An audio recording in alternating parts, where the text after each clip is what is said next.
Well, it's time for some business news now with Delano D'Souza. Starting, Delano, with Toys R Us filing for bankruptcy. The end of an era, Eve. Good morning. The toy store has filed for Chapter 11 bankruptcy in the United States. In June, the company reported a quarterly net loss of $164 million. Toys R Us has around $4.9 billion in debt.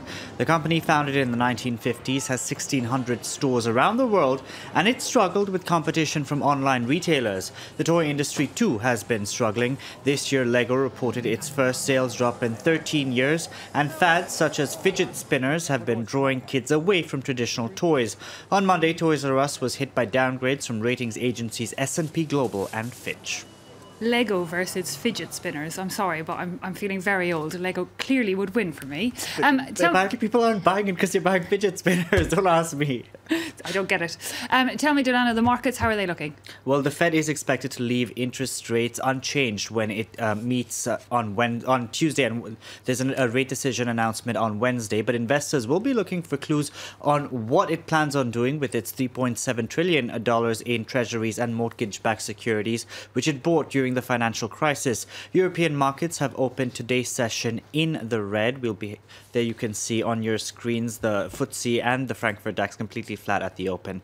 And it's a mixed picture over in Asia at this hour. Heavy gains for the Nikkei in Japan, which closed the session in up around 2%. This after it was shut for a public holiday yesterday. The Hang Seng in Hong Kong and the Shanghai Composite both are trading in the red at this hour. Let's take a look at some of the other stories we're tracking for you now. And a criminal probe has been launched into a data breach at Equifax. The company also disclosed a second security incident took place in March. Earlier this month, the credit ratings agency uncovered a cyber attack that may have compromised personal data, including social security numbers belonging to some 143 million Americans. The U.S. Attorney for the Northern District of Georgia is also looking into the possibility of insider trading by 3 top executives.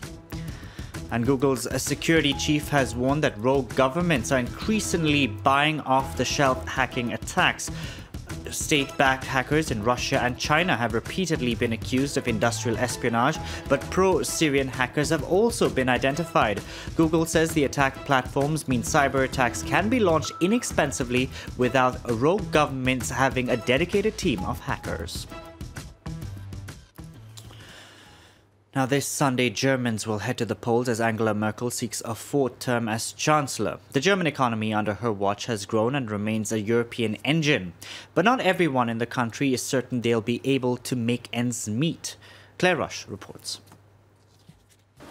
At 3 in the morning, Andrea Meyerader is already heading to work delivering newspapers. It's her mini job, as it's called in Germany. She earns minimum wage, just under €9 an hour. The faster I work, the better. But it must be done carefully, so subscribers are satisfied. Andrea can earn a maximum of €450 a month under a mini-job contract. I have to earn money, because I don't make enough at my other part-time job as a medical assistant to support myself.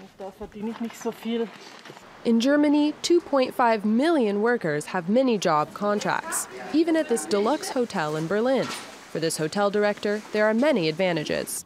Mini-job contracts provide greater flexibility. They also allow us to see if new employees are fit for the job. If so, they can then be hired part or full-time. Since 2005, the number of mini-job contracts in Germany has increased by 6%, especially in the retail and service industries. But they're not responsible for boosting Germany's economy, according to this labor market expert.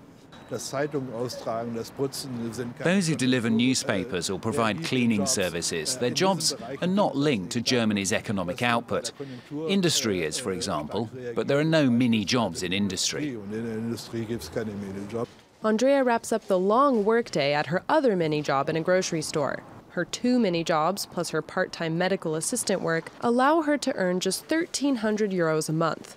Overall, Germany's economy is strong, but job insecurity has never been higher. Okay, thanks, Delano, for that look at the business news.